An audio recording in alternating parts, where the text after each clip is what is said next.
Não existe justiça na história. Entender a história humana nos milênios que sucederam à Revolução Agrícola se resume a uma única questão: como os humanos se organizavam em redes de cooperação em massa, uma vez que careciam de instintos biológicos para sustentar tais redes? A resposta sucinta é que os humanos criaram ordens imaginadas e desenvolveram sistemas de escrita. Essas duas invenções preencheram as lacunas deixadas por nossa herança biológica. No entanto, o aparecimento de tais redes foi, para muitos, uma vantagem duvidosa. As ordens imaginadas que sustentavam essas redes nunca foram neutras nem justas. Elas dividiram as pessoas em pretensos grupos dispostos em uma hierarquia. Os níveis superiores desfrutavam de privilégios e poder, enquanto os inferiores sofriam discriminação e opressão. O Código de Hammurabi, por exemplo, estabelecia uma ordem hierárquica formada por homens superiores, homens comuns e escravos. Os superiores ficavam com todas as coisas boas da vida. Os homens comuns ficavam com o que sobrava. Os escravos ficavam com uma surra, se reclamassem. Apesar de sua proclamação da igualdade entre todos os homens, a ordem imaginada constituída pelos norte-americanos em 1776 também estabeleceu uma divisão. Criou uma hierarquia entre homens que se beneficiavam dela e mulheres que ficaram desprovidas de autoridade. Criou uma hierarquia entre brancos que desfrutavam de liberdade e negros e indígenas considerados humanos de uma espécie inferior, não compartilhando assim dos direitos igualitários dos homens. Muitos dos que assinaram a Declaração da Independência eram senhores de escravos. Eles não libertaram escravos depois que assinaram a Declaração, nem se consideraram hipócritas. Em sua visão, os direitos dos homens pouco tinham a ver com os negros.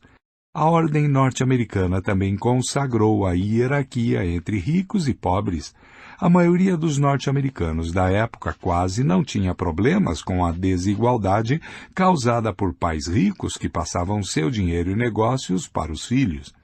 Na visão deles, igualdade significava apenas que as mesmas leis se aplicavam a ricos e pobres. Não tinha nada a ver com seguro-desemprego, educação integrada ou seguro-saúde. A liberdade também tinha conotações muito diferentes das que tem hoje. Em 1776, não significava que os desprivilegiados, pelo menos não negros, índios e muito menos mulheres, podiam conquistar e exercer o poder.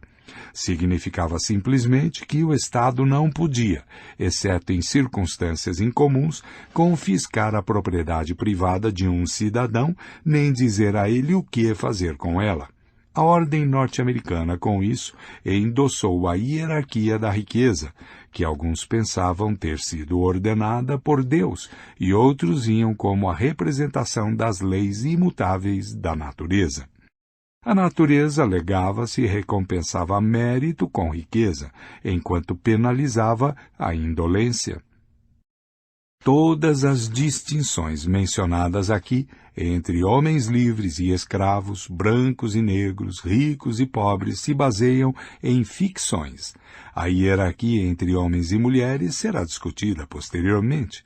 Ainda assim, é uma lei férrea da história que toda hierarquia imaginada negue suas origens ficcionais e afirme ser natural e inevitável. Por exemplo, muitas pessoas que viam a hierarquia dos homens livres e dos escravos como natural e correta argumentaram que a escravidão não é uma invenção humana. Hammurabi a via como algo ordenado por Deus. Aristóteles afirmou que os escravos tinham uma natureza escrava, enquanto os homens livres tinham uma natureza livre. Seu status na sociedade não passava de um reflexo de sua natureza inata. Pergunte aos defensores da supremacia branca sobre hierarquia racial e prepare-se para ouvir uma palestra pseudocientífica sobre as diferenças biológicas entre as raças. É provável que digam que há algo no sangue ou nos genes caucasianos que torna os brancos naturalmente mais inteligentes, trabalhadores e virtuosos. Pergunte a um capitalista obstinado sobre a hierarquia da riqueza e provavelmente ouvirá que se trata do resultado inevitável de diferenças objetivas na capacidade dos indivíduos. Segundo essa visão, os ricos têm mais dinheiro porque são mais capazes e aplicados. Portanto, ninguém deveria se incomodar se os ricos têm melhor serviço de saúde, melhor educação e melhor nutrição. Eles são merecedores de todos os benefícios de que desfrutam. Os hindus que aderem a um sistema de castas acreditam que forças cósmicas fizeram uma casta superior à outra. De acordo com o famoso mito de criação hindu, os deuses criaram o mundo a partir do corpo de um ser primitivo, Purusha. O sol foi criado dos olhos de Purusha, a lua do cérebro de Purusha, os brahmanes, sacerdotes, de sua boca, os kshatriyas, guerreiros, de seus braços, os vaixás, camponeses e mercadores, de suas coxas, os sudras, criados, de suas pernas. Aceite essa explicação e as diferenças sociopolíticas entre brahmanes e sudras passam a ser tão naturais e eternas quanto as diferenças entre o sol e a lua. Nota.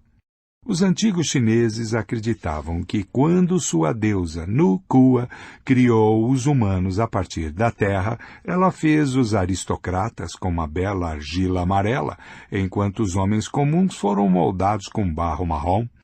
2. Nota. Ainda assim, até onde sabemos, essas hierarquias são produto da imaginação humana.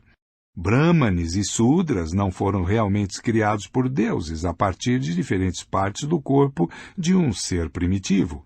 Em vez disso, a distinção entre as duas castas foi criada por leis e normas inventadas por humanos no norte da Índia há cerca de 3.000 anos. Ao contrário do que dizia Aristóteles, não se conhece nenhuma diferença biológica entre escravos e homens livres. Leis e normas humanas transformaram algumas pessoas em escravos e outras em senhores. Entre negros e brancos existem algumas diferenças biológicas objetivas, como cor da pele e tipo de cabelo, mas não há nenhuma evidência de que essas diferenças se estendam à inteligência ou à moral. A maioria das pessoas afirma que sua hierarquia social é natural e justa, enquanto as de outras sociedades são baseadas em critérios falsos e ridículos. Os ocidentais modernos são ensinados a desprezar a ideia de hierarquia racial. Eles ficam chocados com as leis que proíbem os negros de viver em bairros de brancos, ou estudar em escolas de brancos, ou ser tratados em hospitais de brancos. Mas a hierarquia de ricos e pobres, que autoriza os ricos a viver em bairros distintos e mais luxuosos, estudar em escolas distintas e de mais prestígio e receber tratamento médico em instalações distintas e bem equipadas, parece perfeitamente sensata para muitos norte-americanos e europeus. Mas é um fato comprovado que a maior parte dos ricos são os ricos pelo simples motivo de terem nascido em uma família rica, enquanto a maior parte dos pobres continuarão pobres no decorrer da vida simplesmente por terem nascido em uma família pobre. Infelizmente, sociedades humanas complexas parecem exigir hierarquias imaginadas e discriminação injusta. É claro que nem todas as hierarquias são moralmente idênticas, e algumas sociedades sofreram tipos mais extremos de discriminação do que outras. Apesar disso, os estudiosos não têm conhecimento de nenhuma grande sociedade que tenha sido capaz de prescindir totalmente da discriminação. Repetidas vezes as pessoas estabeleceram a ordem em sua sociedade, classificando a população em categorias imaginadas, como homens superiores, homens comuns e escravos, brancos e negros, patrícios e plebeus, brahmanes e sudras, ricos e pobres. Essas categorias regulamentaram as relações entre milhões de seres humanos ao tornar algumas pessoas superiores a outras em termos jurídicos, políticos ou sociais. As hierarquias têm uma função importante. Elas permitem que estranhos saibam como tratar uns aos outros sem desperdiçar o tempo e a energia necessários para se tornarem pessoalmente familiarizados. Em Pigmalião, de Bernard Shaw, Henry Higgins não precisa se tornar íntimo de Eliza Doolittle para entender como deve se relacionar com ela. Só de ouvi-la falar, ele deduz que se trata de um membro de classe baixa com quem pode fazer o que quiser. Por exemplo, usá-la como títere em sua aposta de fazer uma vendedora de flores ambulante se passar por duquesa. Uma Elisa dos tempos modernos trabalhando em uma floricultura precisa saber quanto esforço dedicar à venda de rosas e gladiolos para as pessoas que entram na loja todos os dias. Não pode fazer uma indagação detalhada dos gostos e bolsos de cada indivíduo.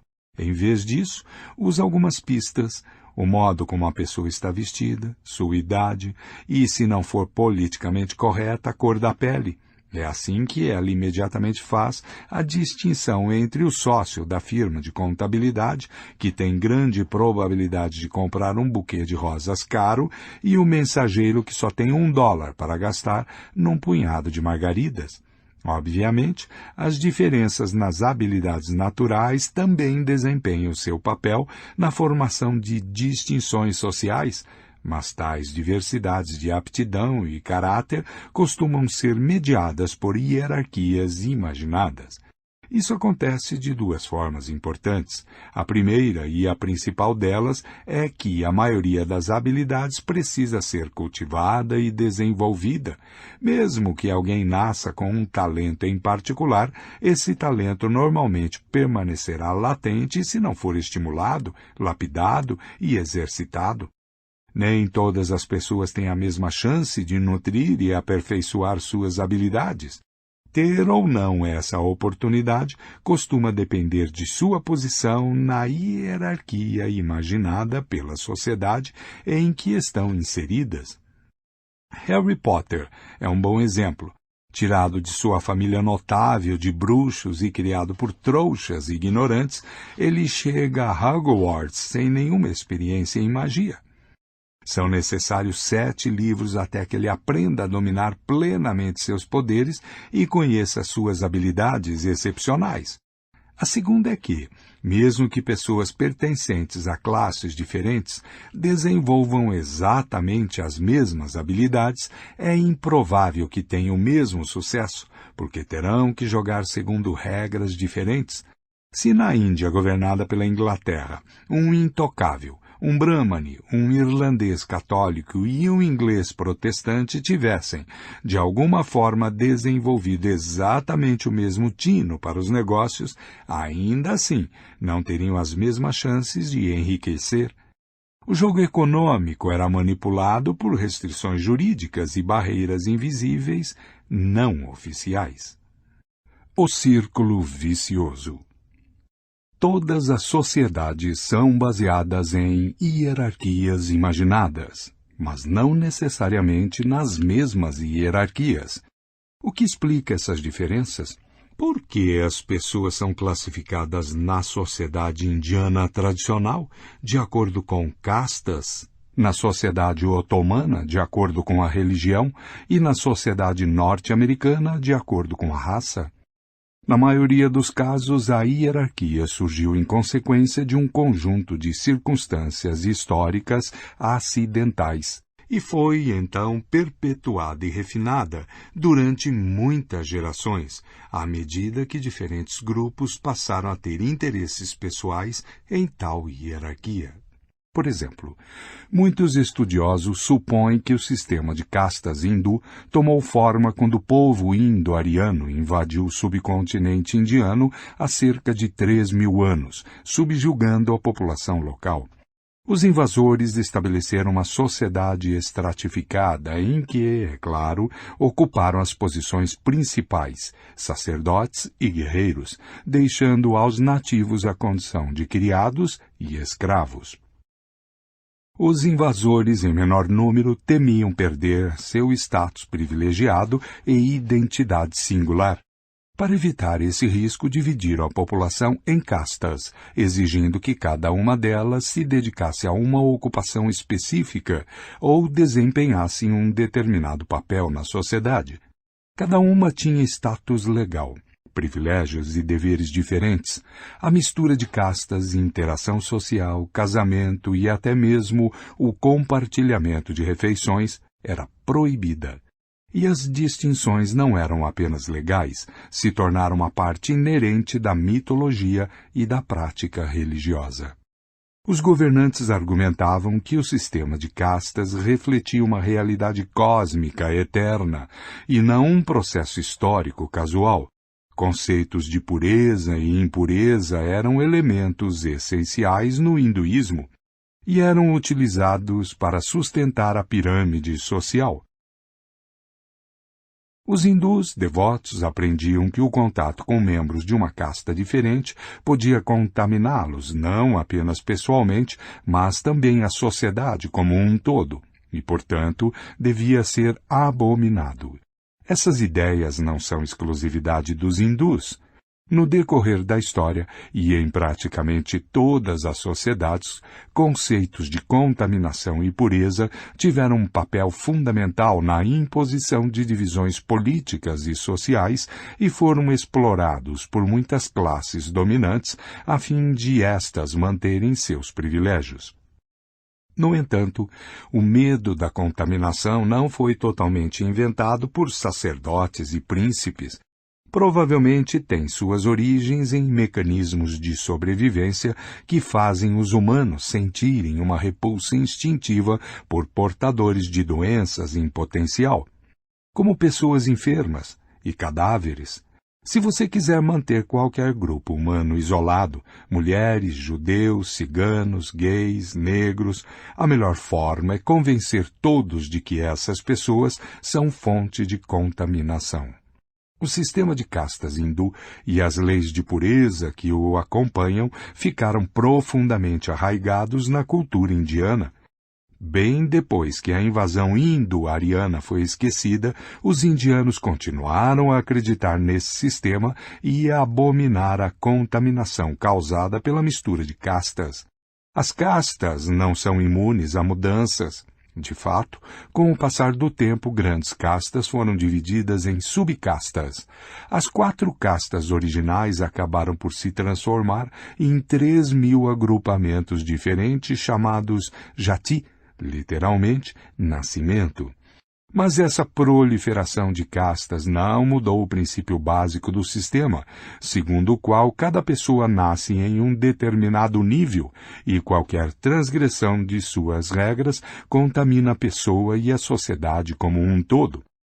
A jati de uma pessoa determina sua profissão, o alimento que pode comer, seu local de residência e os possíveis parceiros para casamento. Normalmente, uma pessoa só pode se casar com alguém de sua casta e os filhos gerados herdam esse status.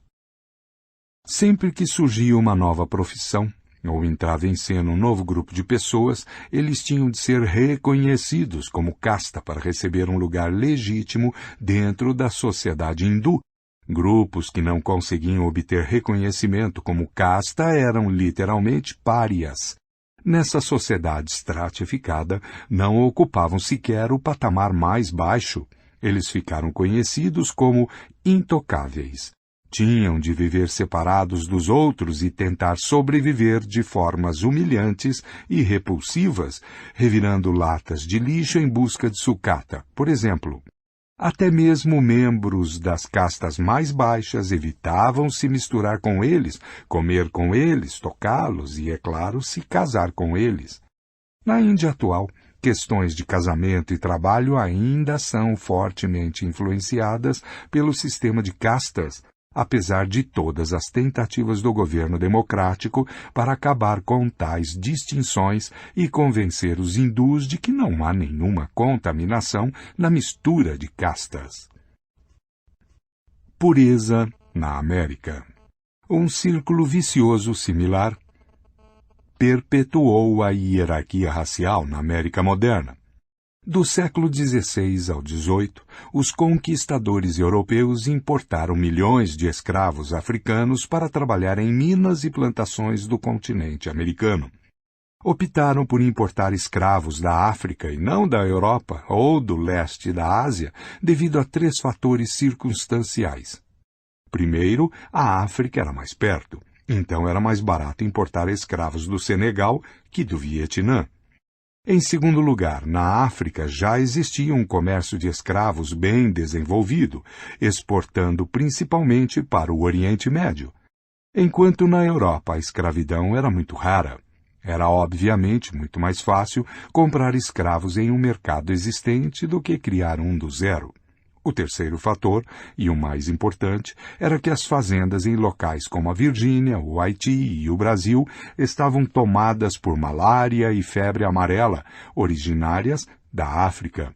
Os africanos haviam adquirido durante gerações uma imunidade genética parcial a essas doenças, enquanto os europeus eram totalmente indefesos e morriam aos montes. Portanto, era mais prudente para um dono de latifúndio investir seu dinheiro em um escravo africano do que em um escravo ou criado europeu.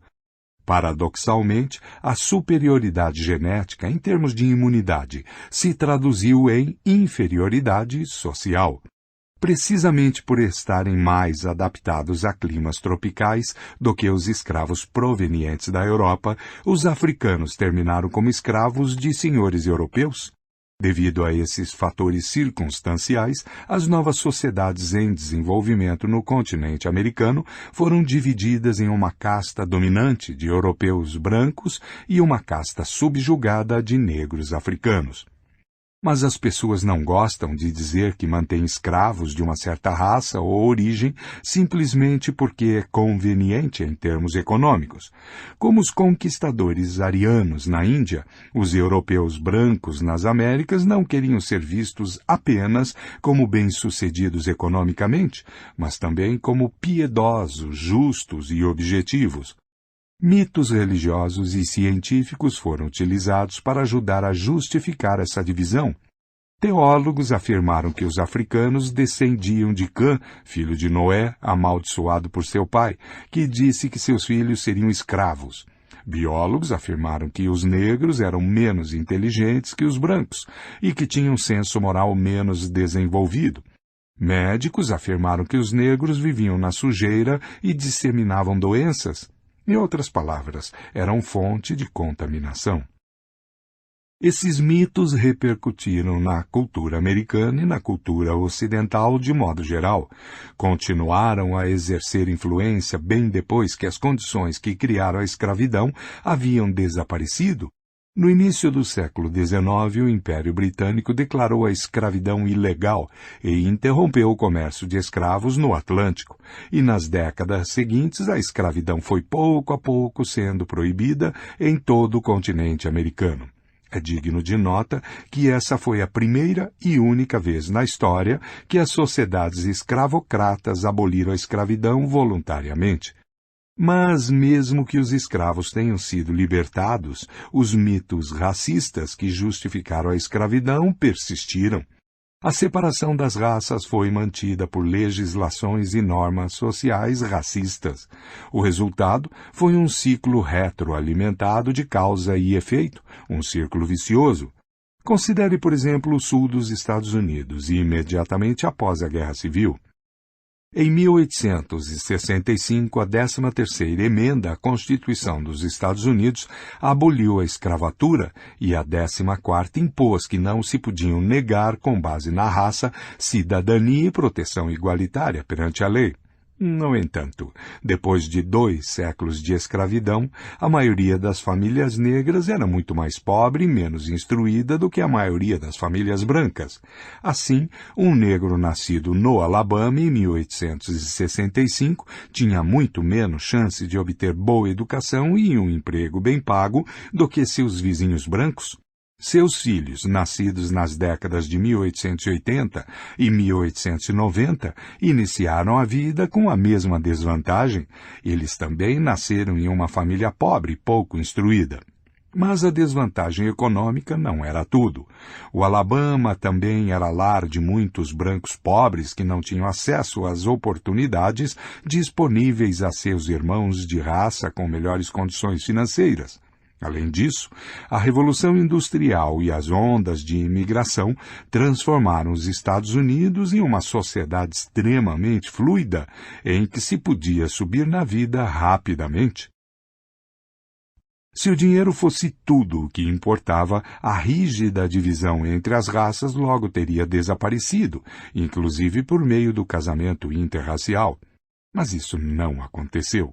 Em 1865, os brancos e também muitos negros assumiam como certo o fato de que os negros eram menos inteligentes, mais violentos e sexualmente libertinos, mais preguiçosos e menos preocupados com higiene pessoal do que os brancos. Eram, dessa forma, agentes de violência, roubos, estupros e doenças. Em outras palavras, contaminação. Se em 1895 um negro residente do Alabama miraculosamente conseguisse obter uma boa educação e se candidatasse a um emprego respeitável como caixa de banco, por exemplo, as chances de ser aceito seriam muito menores do que as de um candidato branco com as mesmas qualificações.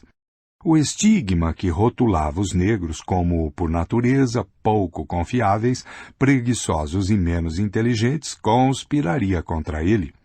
Pode-se pensar que as pessoas pouco a pouco entenderiam que esses estigmas eram mitos e não fatos, e que com o tempo os negros seriam capazes de provar que são tão competentes, limpos e corretos quanto os brancos.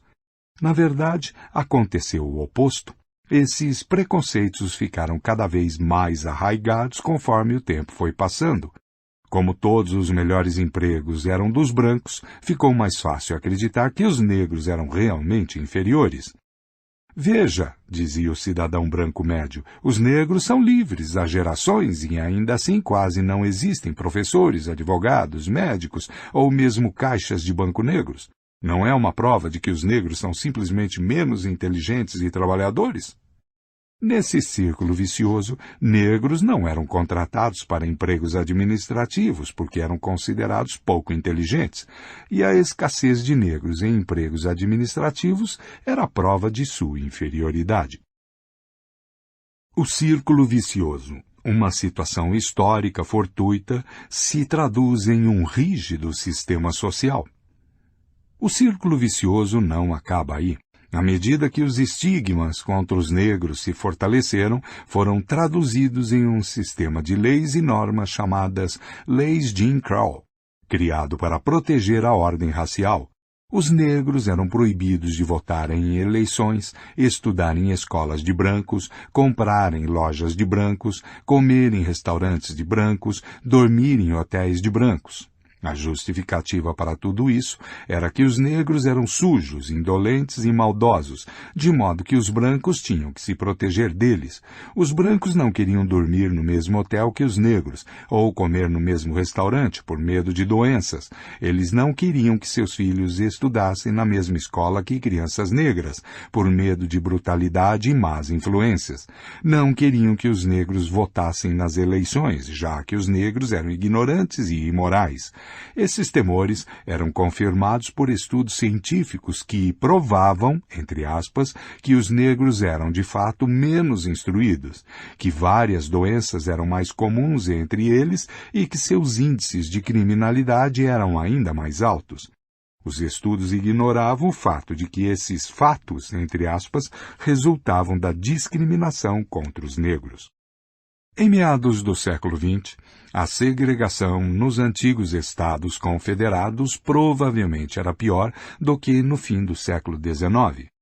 Clennon King, um estudante negro que se candidatou à Universidade do Mississippi em 1958, foi forçado a ir para uma instituição psiquiátrica.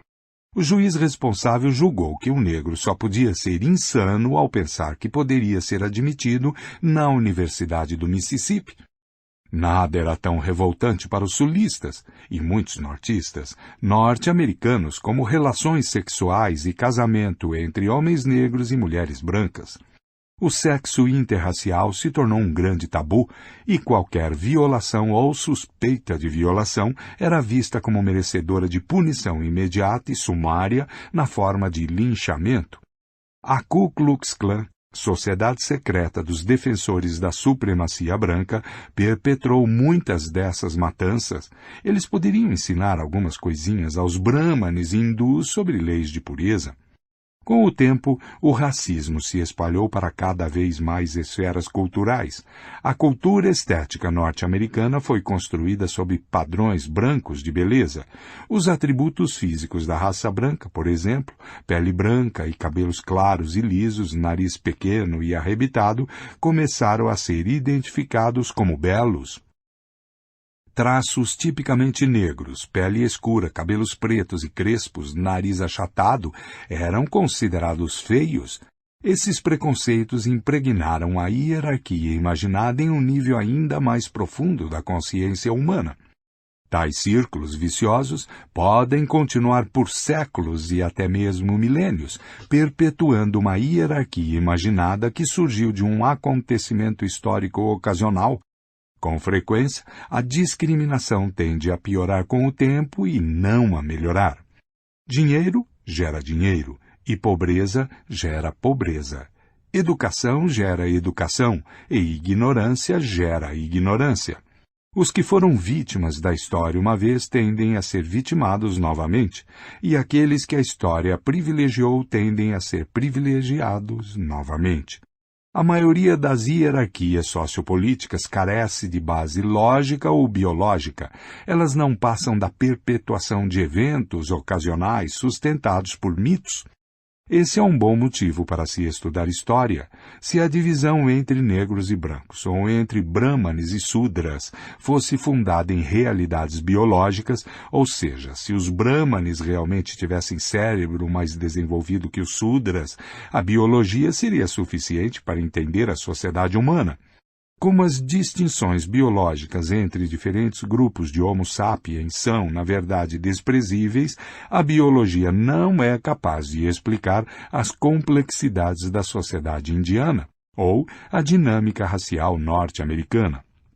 Só podemos entender esses fenômenos estudando os acontecimentos, as circunstâncias e as relações de poder que transformaram produtos da imaginação em estruturas sociais cruéis e muito reais.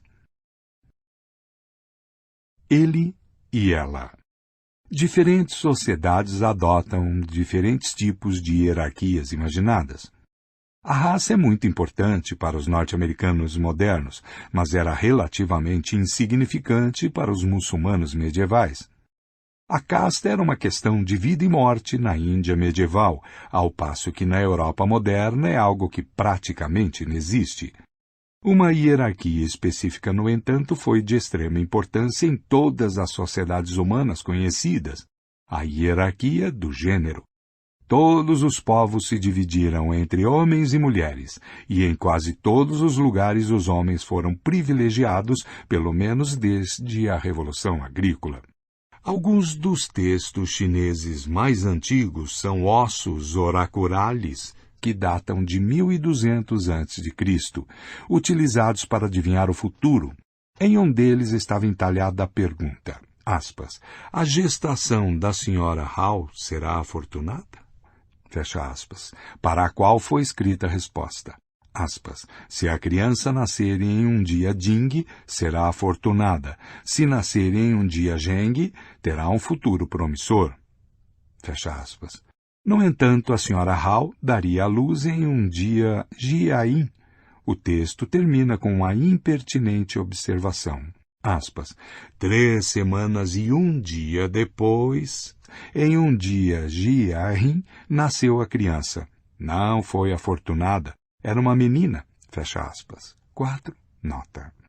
Mais de 3.000 anos depois, quando a China comunista decretou a política do filho único, muitas famílias chinesas continuavam considerando o nascimento de uma menina uma desgraça. Os pais muitas vezes abandonavam ou matavam meninas recém-nascidas para ter mais uma chance de ter um menino. Em muitas sociedades, as mulheres eram mera propriedade dos homens, principalmente do pai, marido ou irmão. O estupro em muitos sistemas jurídicos era tratado como violação de propriedade. Em outras palavras, a vítima não era a mulher estuprada, mas o homem a quem a ela pertencia. Nesse caso, a sentença era transferência de propriedade. O estuprador era obrigado a pagar o valor de uma noiva ao pai ou ao irmão da mulher, e a partir de então ela se tornava propriedade do estuprador.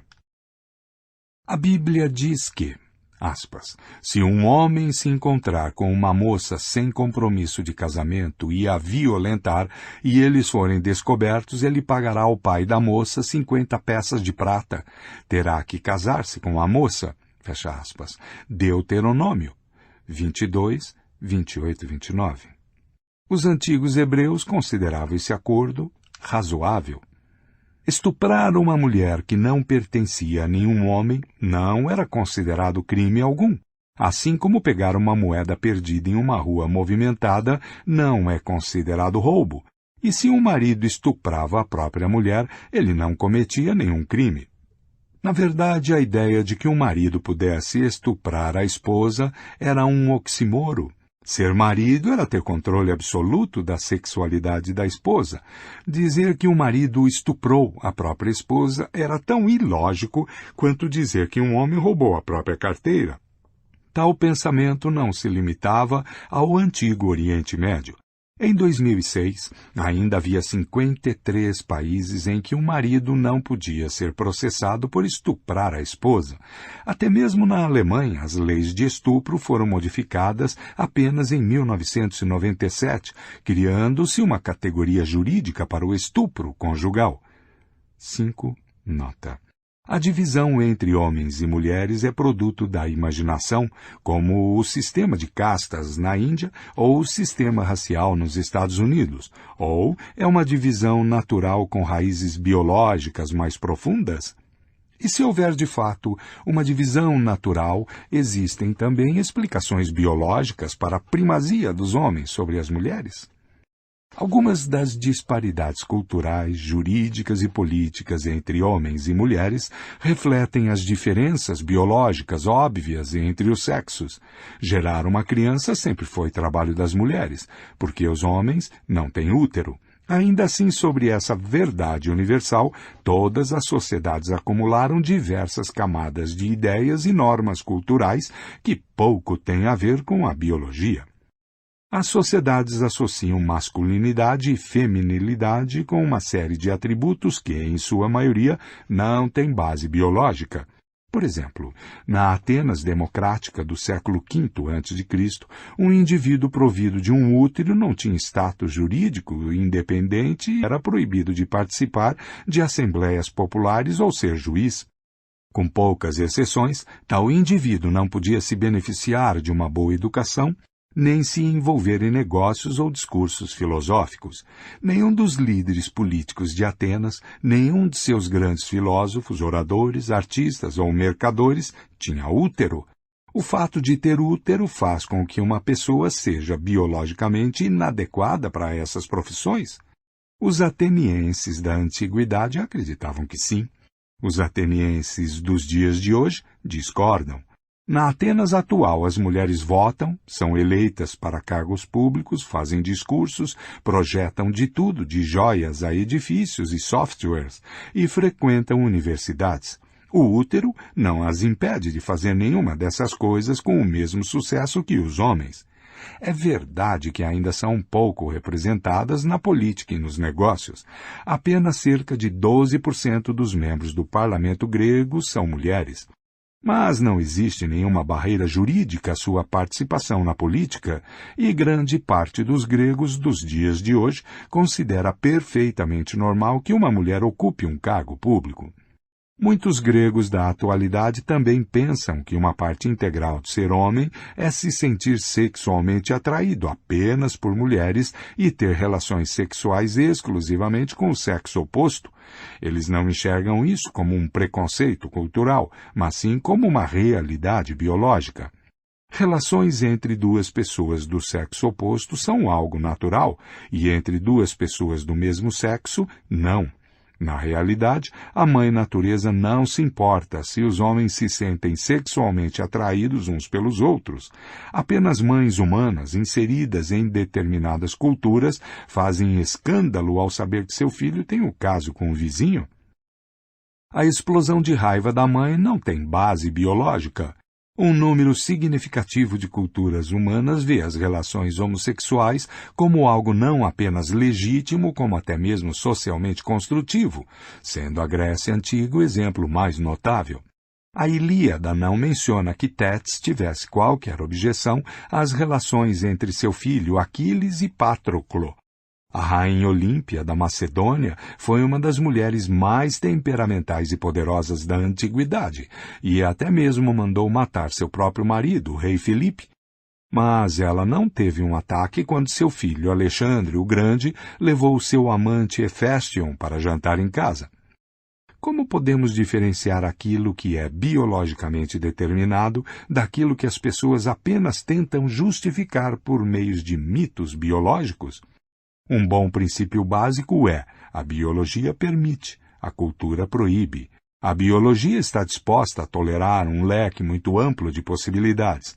É a cultura que obriga as pessoas a concretizar algumas possibilidades e proíbe outras. A biologia permite que as mulheres tenham filhos. Algumas culturas obrigam as mulheres a concretizar essa possibilidade. A biologia permite que homens pratiquem sexo uns com os outros. Algumas culturas os proíbem de concretizar essa possibilidade. A cultura tende a argumentar que proíbe apenas o que não é natural. Mas de uma perspectiva biológica não existe nada que não seja natural. Tudo o que é possível é, por definição, também natural. Um comportamento verdadeiramente não natural, que vá contra as leis da natureza, simplesmente não teria como existir e, portanto, não necessitaria de proibição. Nenhuma cultura jamais se deu ao trabalho de proibir que os homens realizassem fotossíntese, que as mulheres corressem mais rápido do que a velocidade da luz, ou que elétrons com carga negativa atraíssem uns aos outros. Na verdade, nossos conceitos de natural e não natural não são tirados da biologia, mas da teologia cristã. O sentido teológico de natural é de acordo com as intenções de Deus que criou a natureza. Os teólogos cristãos afirmam que Deus criou o corpo humano com a intenção de que cada membro e órgão servisse a um propósito em particular. Se usamos nossos membros e órgãos para o propósito previsto por Deus, trata-se de uma atividade natural. Usá-los de maneira diferente da intenção de Deus não é natural. Mas a evolução não tem propósito. Os órgãos não evoluíram com um propósito, e o modo como são usados está em constante mudança. Não existe um único órgão no corpo humano que execute apenas o trabalho que seu protótipo executava quando apareceu pela primeira vez há centenas de milhões de anos. Os órgãos evoluem para executar uma função específica, mas, depois que existem, podem ser adaptados para outros usos também. A boca, por exemplo, surgiu porque os primeiros organismos multicelulares precisavam de uma forma de levar nutrientes para o corpo. Ainda usamos a boca para isso, mas também a usamos para beijar, falar e, se formos o Rambo, para puxar o pino de nossas granadas de mão. Algum desses usos não é natural simplesmente porque nossos ancestrais vermiformes não faziam essas coisas com a boca há 600 milhões de anos? Da mesma forma, as asas não apareceram de repente com toda a sua maravilhosa aerodinâmica. Elas se desenvolveram a partir de órgãos que serviam a outro propósito. De acordo com uma teoria, as asas dos insetos evoluíram há milhões de anos a partir de protuberâncias no corpo de insetos não voadores. Insetos com calombos tinham uma área de superfície maior do que aqueles sem calombos, e isso permitiu que absorvessem mais luz do Sol e assim ficassem mais aquecidos. Em um lento processo evolutivo, esses aquecedores solares ficaram maiores. A mesma estrutura que era boa para a máxima absorção da luz do Sol, muita área da superfície, pouco peso, também por coincidência dava aos insetos um certo impulso quando saltavam e pulavam. Aqueles com protuberâncias maiores podiam saltar e pular mais longe. Alguns insetos começaram a usá-las para planar, e daí bastou um pequeno passo para chegar às asas capazes de realmente propulsar o inseto no ar. Da próxima vez em que um mosquito zumbir em seu ouvido, acuse-o de comportamento não natural. Se ele fosse bem comportado e estivesse satisfeito com o que Deus lhe deu, usaria suas asas apenas como painéis solares. O mesmo conceito de multitarefa se aplica a nossos órgãos e comportamentos sexuais. O sexo evoluiu, a princípio, para procriação e rituais de galanteio, como uma forma de avaliar a adequação de um possível parceiro. Mas muitos animais atualmente fazem uso delas para uma série de propósitos sociais que pouco têm a ver com a criação de pequenas cópias de si mesmos. Os chimpanzés, por exemplo, utilizam o sexo para firmar alianças políticas, criar intimidade e neutralizar tensões. Isso é antinatural? Sexo e gênero. Faz pouco sentido, então, afirmar que a função natural da mulher é dar à luz, ou que a homossexualidade não é natural. A maior parte das leis, normas, direitos e obrigações que definem masculinidade e feminilidade refletem mais a imaginação humana do que a realidade biológica. Biologicamente, os humanos estão divididos entre os sexos masculino e feminino. O Homo sapiens do sexo masculino tem um cromossomo X e um cromossomo Y. Um indivíduo do sexo feminino tem 2 cromossomos X. Mas homem e mulher são categorias sociais, não biológicas. Embora na grande maioria dos casos, na maior parte das sociedades humanas, homens sejam do sexo masculino e mulheres sejam do sexo feminino, os termos sociais carregam muita bagagem que tem uma relação apenas tênue, se é que tem alguma, com os termos biológicos. Um homem não é um sapiens com características biológicas específicas, como cromossomos XY, testículos e muita testosterona.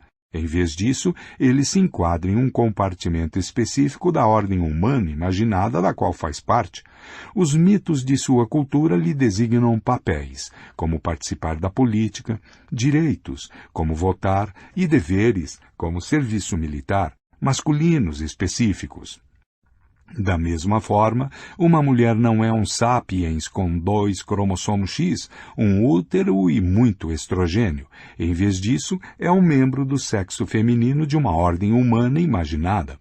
Os mitos de sua sociedade lhe atribuem papéis: criar filhos, direitos, proteção contra a violência e deveres, obediência ao marido, femininos específicos. Já que mitos e não a biologia definem os papéis, direitos e deveres de homens e mulheres, o significado de masculinidade e feminilidade varia imensamente de uma sociedade para outra. Para tornar as coisas menos confusas, os estudiosos costumam distinguir entre sexo, que é uma categoria biológica, e gênero, uma categoria cultural. O sexo se divide em masculino e feminino, e as características dessa divisão são objetivas e permaneceram constantes ao longo da história. O gênero se divide em homem e mulher, e algumas culturas reconhecem outras categorias. As chamadas características masculinas e femininas são intersubjetivas e passam por constantes mudanças. Por exemplo, existem muitas diferenças no comportamento, nos desejos, na vestimenta e até mesmo na postura corporal esperados das mulheres da Atenas clássica e da Atenas moderna. 6. Nota. O sexo é brincadeira de criança, mas o gênero é coisa séria. Conseguir ser um membro do sexo masculino é a coisa mais simples do mundo. Basta nascer com um cromossomo X e um Y. Ser um indivíduo do sexo feminino é igualmente simples. Um par de cromossomo X resolve o assunto. Por outro lado, ser homem ou mulher é uma tarefa muito complicada e exigente. Como a maior parte das qualidades masculinas e femininas são culturais e não biológicas, nenhuma sociedade coroa automaticamente cada pessoa do sexo masculino como homem e cada pessoa do sexo feminino como mulher. Tampouco cada um desses títulos são louros sobre os quais descansar assim que adquiridos. Os indivíduos do sexo masculino precisam provar sua masculinidade constantemente durante toda a vida, do berço ao túmulo, em uma série interminável de ritos e performances. E o trabalho de uma mulher nunca tem fim. Ela deve continuamente convencer a si mesma e aos demais de que é feminina o bastante. O sucesso não é garantido. Os indivíduos do sexo masculino, em particular, vivem um temor constante de perder sua afirmação de masculinidade. Durante toda a história estiveram dispostos a arriscar e até mesmo sacrificar a vida apenas para que as pessoas dissessem: ele é um homem de verdade. 15. Masculinidade no século XVIII. Um retrato oficial do rei Luís XIV da França. Observe a peruca longa, a meia calça, os sapatos de salto alto, a postura de bailarina e a enorme espada. Na América contemporânea, todas essas coisas, com a exceção da espada, seriam consideradas marcas de caráter afeminado. Mas em seu tempo, Luís era um paradigma europeu de masculinidade e virilidade. 16. Masculinidade no século XXI. Um retrato oficial de Barack Obama. O que aconteceu com a peruca, a meia calça, os saltos altos e a espada? Homens dominantes nunca tiveram uma aparência tão tediosa e monótona quanto nos dias de hoje. Durante boa parte da história, os homens dominantes foram coloridos e exibicionistas, como chefes indígenas americanos, com seus cocares de penas, e os marajás hindus enfeitados com seda e diamantes. No reino animal, os machos tendem a ser mais coloridos e enfeitados que as fêmeas, como mostram a cauda do pavão e a juba do leão. O que há de tão bom nos homens?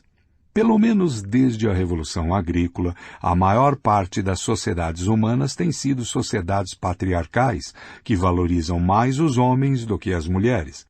Independentemente de como a sociedade definia homem e mulher, ser homem sempre foi melhor.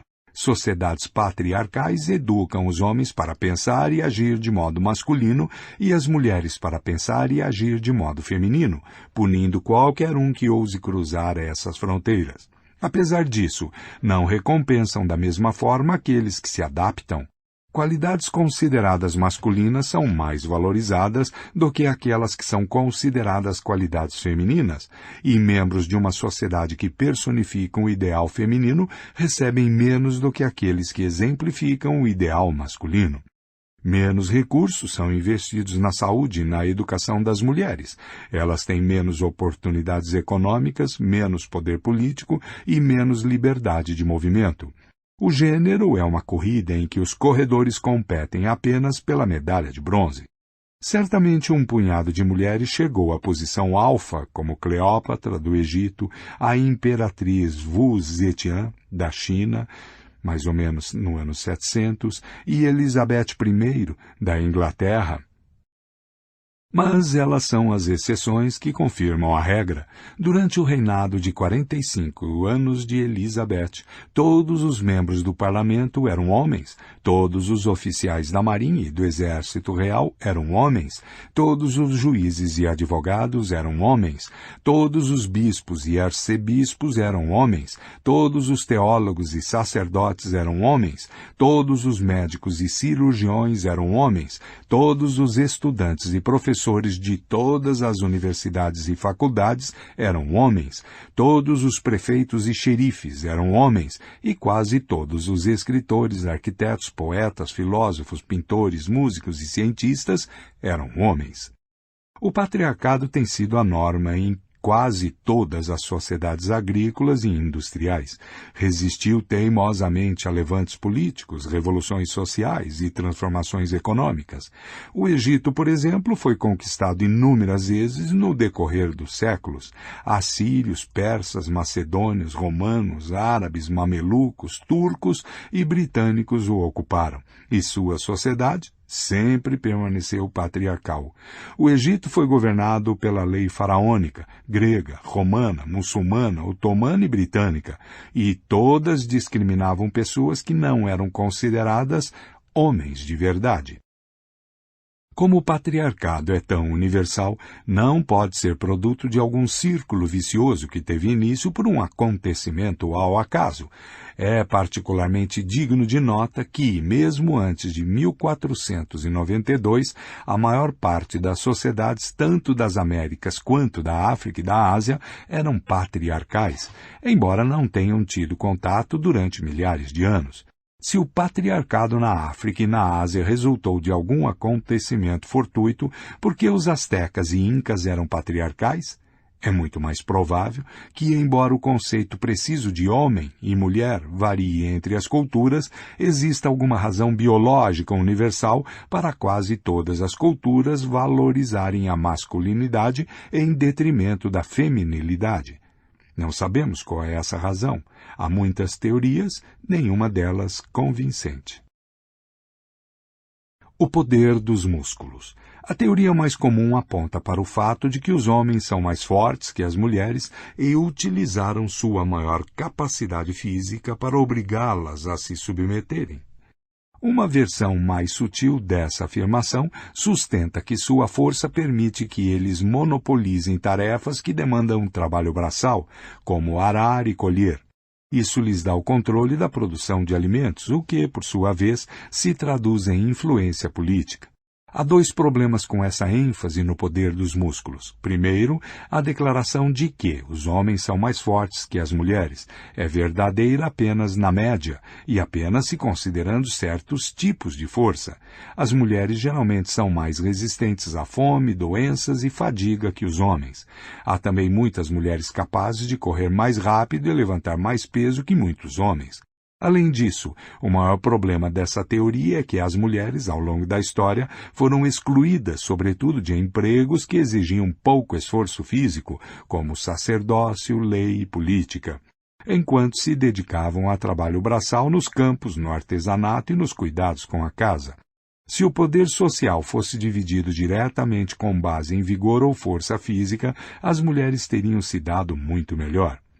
E o que é ainda mais importante, simplesmente não existe relação direta entre força física e poder social entre os humanos.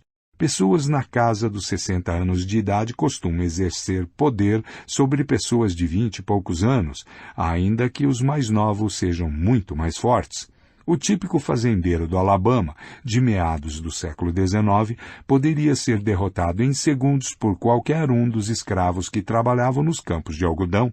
Não se usavam lutas de boxe para selecionar faraós egípcios ou papas católicos. Em sociedades de caçadores-coletores, a dominância política costuma residir com quem tem a melhor aptidão social, e não a musculatura mais desenvolvida. No crime organizado, o chefão não é necessariamente o homem mais forte. Quase sempre é um homem mais velho que raramente faz uso de seus punhos. Consegue que os mais jovens e com melhor preparo físico façam o trabalho sujo por ele. Um cara que pensa que a forma de dominar o grupo é acabar com o chefe provavelmente não vive o bastante para aprender com seu erro. Até mesmo entre os chimpanzés, o macho alfa conquista sua posição construindo uma coalizão estável com outros machos e fêmeas, e não por meio de violência sem discernimento. Na verdade, a história humana mostra que costuma haver uma relação inversa entre proeza física e poder social. Na maioria das sociedades, são as classes mais baixas que fazem o trabalho braçal, Isso possivelmente reflete a posição do Homo sapiens na cadeia alimentar. Se as habilidades físicas fossem as únicas a serem consideradas, os sapiens estariam em um degrau no meio da escada, mas suas habilidades mentais e sociais os colocaram no topo. É, portanto, simplesmente natural que a cadeia de poder dentro da espécie também seja determinada mais por habilidades mentais e sociais do que pela força bruta. É, portanto, difícil acreditar que a hierarquia social mais influente e estável da história seja fundada sobre a capacidade física dos homens de coagir as mulheres. A escória da sociedade. Outra teoria explica que a dominância masculina resulta não da força, mas da agressão. Milhões de anos de evolução tornaram os homens muito mais violentos que as mulheres. As mulheres podem se igualar aos homens no que diz respeito a ódio, ambição e violência, mas quando a situação fica crítica, em tese, os homens estão muito mais dispostos a partir para a violência física. É por isso que, em toda a história, a guerra sempre foi uma prerrogativa masculina. Em tempos de guerra, o controle dos homens sobre as forças armadas também os transformou nos senhores da sociedade civil.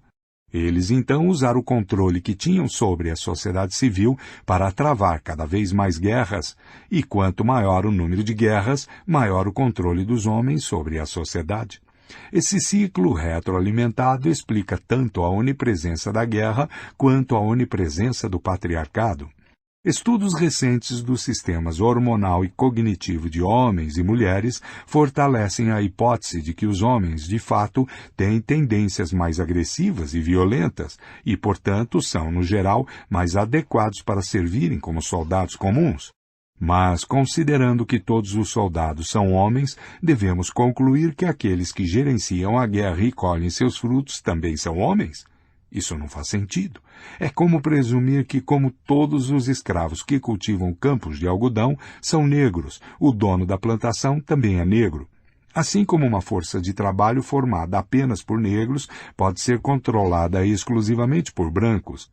Por que um corpo de soldados composto apenas por homens não poderia ser controlado por uma liderança totalmente ou pelo menos em parte feminina?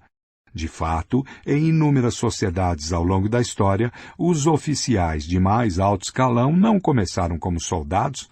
Aristocratas, pessoas ricas e bem instruídas eram automaticamente designadas a patentes mais altas, sem nunca terem servido um único dia como soldados. Quando o Duque de Wellington, inimigo de Napoleão, se alistou no exército britânico aos 18 anos, foi imediatamente nomeado oficial. Ele não tinha muita consideração pelos plebeus sob seu comando. Aspas. Temos nas forças armadas a escória da terra na função de soldados comuns, fecha aspas, escreveu a um companheiro aristocrata durante a guerra contra a França. Esses soldados comuns costumavam ser recrutados entre os mais pobres ou entre minorias étnicas, como os católicos irlandeses. A chance de subirem na hierarquia militar era irrisória. Os postos superiores estavam reservados para duques, príncipes e reis. Mas por que só para duques e não para duquesas? O Império Francês na África foi consolidado e defendido pelo suor e pelo sangue de senegaleses, argelinos e franceses da classe trabalhadora. O percentual de franceses bem-nascidos nas linhas de combate era insignificante. Ainda assim, o percentual de franceses bem-nascidos dentro da pequena elite que conduziu o exército francês, comandou o império e colheu seus frutos era muito alto. Por que apenas franceses e não francesas? Na China havia uma longa tradição de subjugar o exército à burocracia civil, de modo que mandarins que nunca haviam empunhado uma espada muitas vezes comandavam as guerras.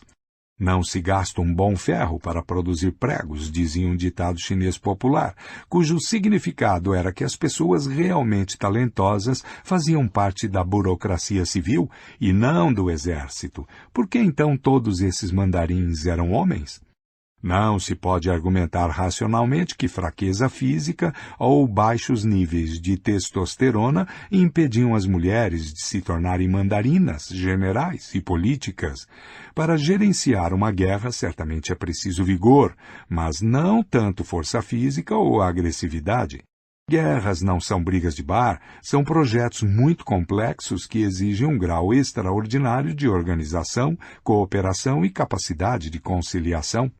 A capacidade de manter a paz em casa, fazer aliados no exterior e entender o que passa pela cabeça das outras pessoas, particularmente seus inimigos, costuma ser a chave para a vitória.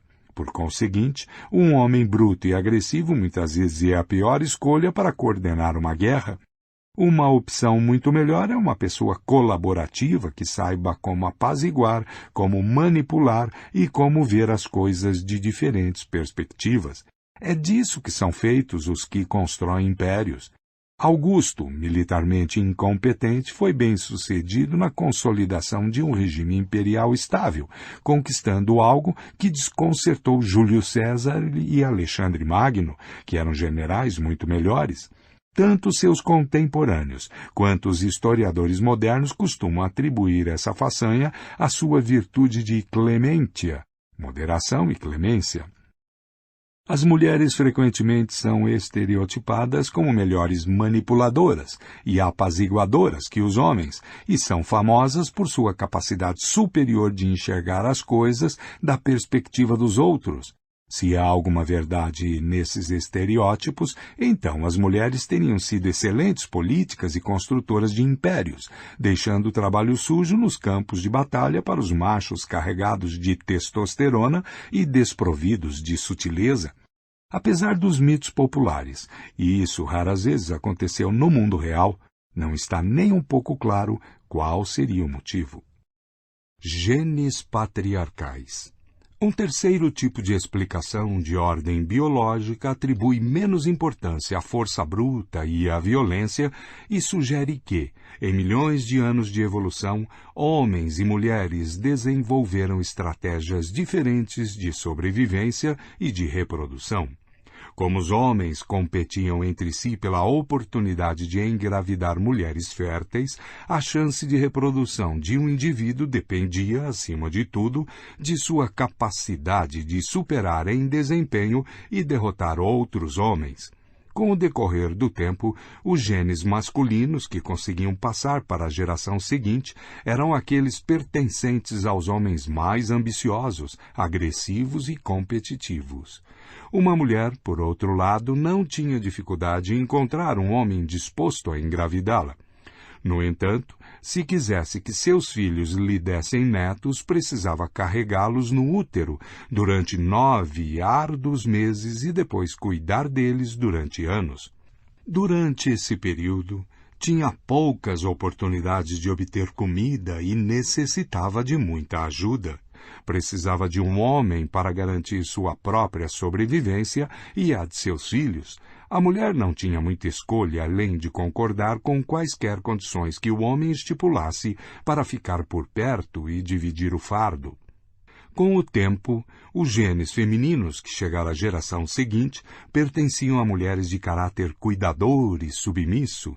Mulheres que passavam tempo excessivo em disputas por poder não deixaram nenhum desses genes poderosos para gerações futuras.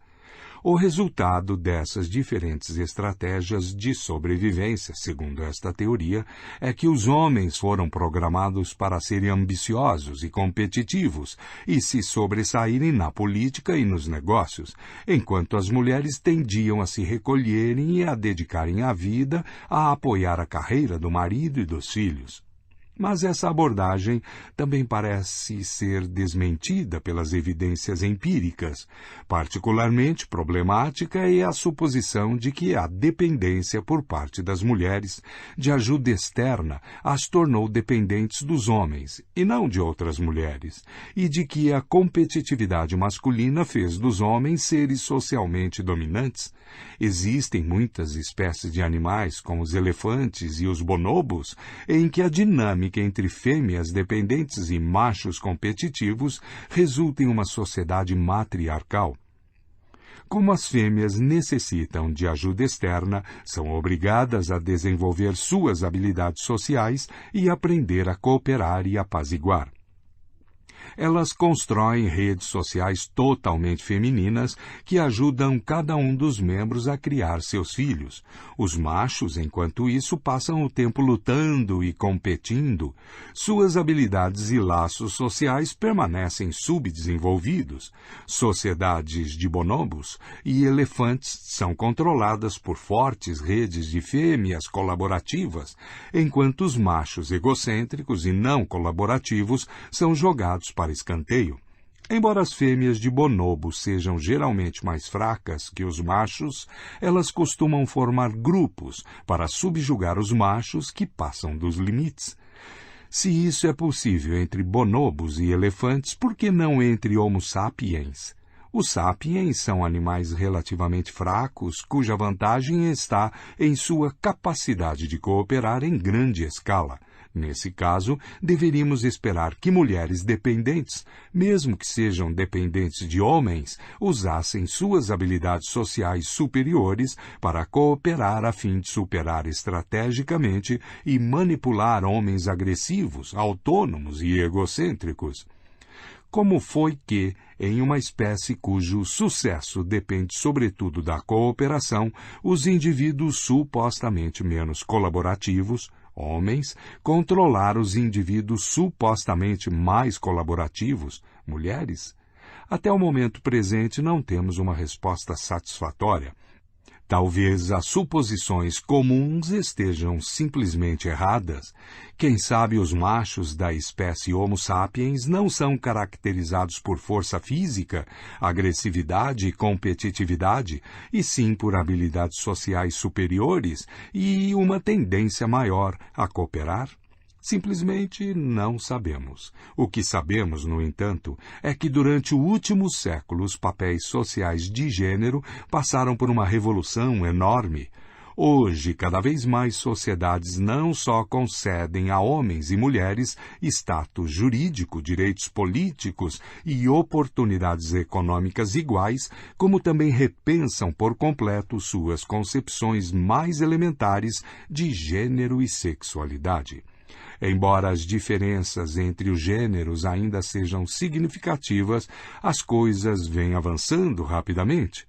Em 1913, a ideia de conceder direito a voto às mulheres era vista nos Estados Unidos como ultrajante. A perspectiva de uma ministra ou juíza da Suprema Corte era simplesmente ridícula, e a homossexualidade era um tabu tão grande que não podia sequer ser discutida na sociedade educada.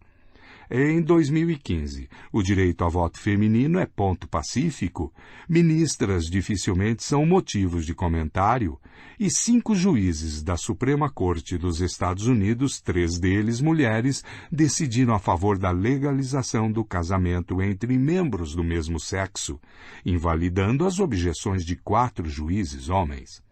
Essas mudanças drásticas são precisamente o que torna a história do gênero tão desconcertante. Se, como hoje se vem demonstrando de maneira tão clara, o sistema patriarcal se baseou em mitos infundados e não em fatos biológicos, o que explica a universalidade e a estabilidade desse sistema?